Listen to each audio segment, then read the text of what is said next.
Today we're looking at Birmingham Pen Company's Shadyside Walnut Street Brown. Hi, I'm Adam and I'm an ink guy. I get inks, test them, and share the results with you. Now Birmingham Pen Company's Shadyside Walnut Street Brown is a brown magenta, a lot of magenta kind of tones to it, ink.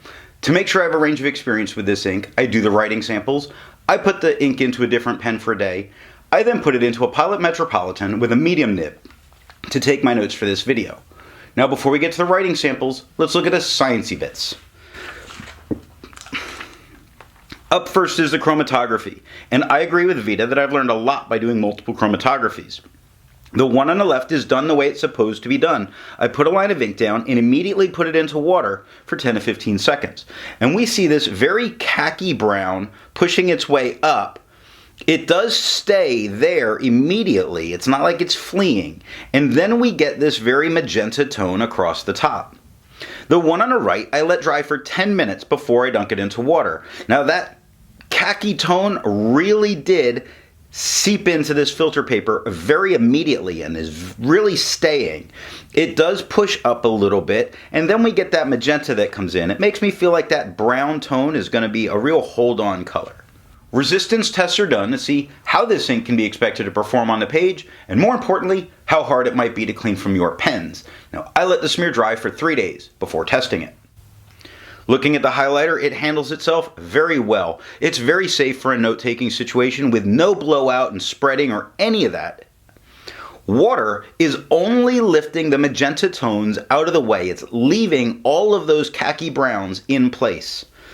Pen Flush does everything that water does and a little bit more. That khaki brown is starting to break free and come loose.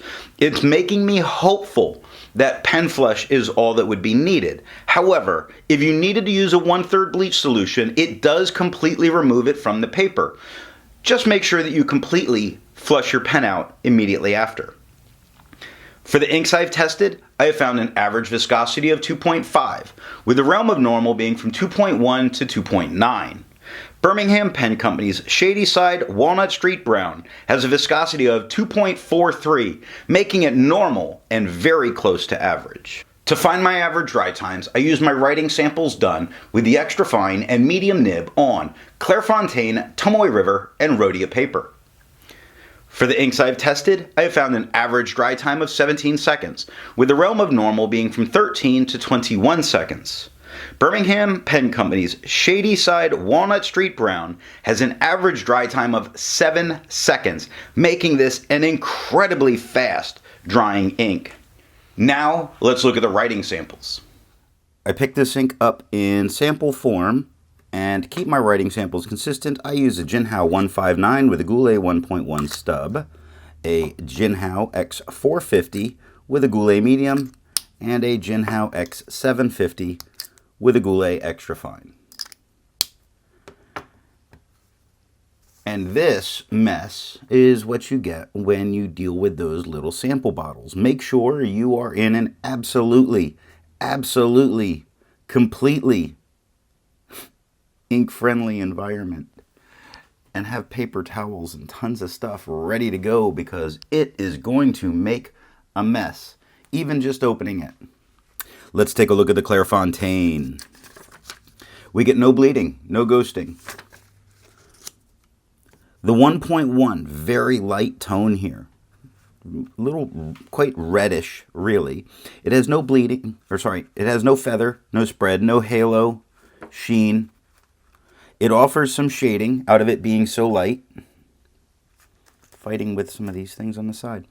There are some spots of shade, like the B in Birmingham is much darker than the rest of the word, and it gets much darker at Ham. Shadyside shows some very nice shading going on, where it's a light, it gets very dark, it gets very light, back to dark, light again, and when it's shading light, it's shading almost too light to actually be able to read. The extra fine is a noticeably darker tone than the 1.1. It has no feather, spread, halo, sheen, and no shading. 5 seconds to dry. Now the medium is a much darker tone than the extra fine and way entirely darker than the 1.1. The medium has no feather, spread, halo, sheen, no shading. 6 seconds to dry. The scrubby for both show us almost no color variation. We really didn't get any color variation. And the smear test, you could likely recover if you smeared while you were writing. Tomoe River. No bleeding. Yes, we get ghosting. The 1.1 has no feather, spread, halo, sheen, no shade. I'm saying no halo when I'm looking at it, but I'm seeing like on the W, it looks like there is a little bit of haloing going on. On the B and brown, it looks like there's a little bit of halo going on. But I'm not like real sure of it. So it appears that there may be some spots of halo-ish, but it's not really like a full halo going on here. The extra fine is a slightly darker tone than the 1.1. The extra fine has no feather, spread, halo, sheen, and no shade, 9 seconds to dry. The medium is a much, much, much darker tone than the extra fine. It has no feather, spread, halo, sheen, or shade. It took 11 seconds to dry. The scrubby for both show us no color variation. We didn't get any. And the smear test, you could likely recover if you smeared while you were writing. There we go, fix that focus. What are you doing to me, camera? Rhodia. Rhodia has no bleeding, no ghosting. The 1.1 has no feather, spread, halo, sheen, no shade. The extra fine is the same tone as the 1.1. It has no feather, spread, halo, sheen, no shading, 5 seconds to dry. The medium is a significantly darker tone than the extra fine, just as we've seen with the other writing samples. The medium has no feather, spread, halo, sheen, or shade. It took 6 seconds to dry. Now, the scrubby of the extra fine shows a little bit of color variation, although we got none. The medium shows none, and we got none. And the smear test you could likely recover if you smeared while you were writing. This is White Lines paper. Not always the best performing with fountain pen inks, but here it did very well. We get no bleeding and no ghosting. The only spots that are coming through are on the scrubby where I put it down stupid thick. On camera, some of the ghosting shows quite a bit more than in person. In person, there's nothing. You could use the back of this page with this ink. On camera, you see it. The 1.1 has no feather, spread, halo, sheen, no shade. This is very well performing on this ink or on this paper. The extra fine is the same tone as the 1.1. It has no feather, spread, halo, sheen, no shade, 3 seconds to dry. Now the medium is a significantly darker tone than the extra fine. It has no feather, spread, halo, sheen, and no shade. It took 4 seconds to dry, so super fast drying along with that. Now the scrubby of the extra fine shows some color variation, but we didn't get any. The medium shows none, and we got none. And the smear test, you could recover this if you smeared while you were writing.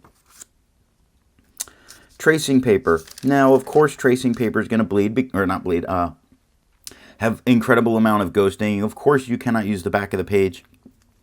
I just like playing with the tracing paper because I do use it for art projects quite frequently. So let's see how it actually performs on it. The 1.1 has no feather, spread, halo, sheen, no shading. The extra fine is slightly darker. It has no feather, spread, halo, sheen, and we do get some spots of shading from this paper. Like the K in quick is significantly darker. The word the is significantly darker than the words around it. So we do get some spots where some shading can happen. It took 6 seconds to dry. The medium has spread, a lot of spread. It has no feathering, no halo, no sheen, and no shade. It took 8 seconds to dry. The extra fine shows some color variation in the scrubby, and we got some color variation spots in the writing. The medium shows none, and we got none. And the smear test, you could not recover if you smeared while you were writing. And this last one is Franklin Christoph paper. Now, that's not a bleed spot. That's a smudge from another piece of paper where I didn't use this, but apparently I didn't have it dry when I placed this down on top of it. But we have no bleeding, no ghosting. The 1.1 has no feather, spread, halo, sheen, or shade. The extra fine is a little bit darker. It doesn't show so much on camera, but it is a little bit darker, about 2 tones darker than the 1.1. The extra fine has no feather, spread, halo, sheen, or shade, 4 seconds to dry. The medium, as has always been the case, is a significantly darker tone. It has no feather, spread, halo, sheen, or shade. It took 5 seconds to dry. Now the scrubby of the extra fine and the medium both show us no color variation, and we got none. And the smear test you could recover if you smeared while you were writing. And that is all that I have for the writing series. Instead of finding inks that look like Birmingham Pen Company's Shadyside Walnut Street Brown, I wanted to choose an ink that complements its color on the page. Now, since it's supposed to be a brown and it's much more magenta leaning, it really chose a red ink to sort of play a trick on the eyes and bring out even more of the red that is this ink. I chose Colorverse Mars Curiosity because this brown is very magenta. Before I give my opinion on this ink, I would ask, if you've enjoyed this video, give it a thumbs up. And if it's your first time here, I would invite you to subscribe. So what do I think of Birmingham Pen Company's Shadyside Walnut Street Brown? Absolutely disappointed in the amount of magenta that comes through. Now, if this was a brown that had some magenta tones to it, it would be much more pleasant to look at.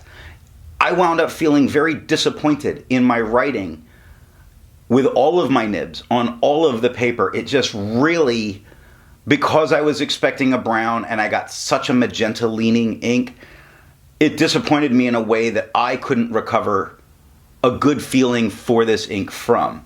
And it doesn't mean that the color's bad or that the ink's bad. It means to me, it was not the right color to choose for this name. Thanks for watching.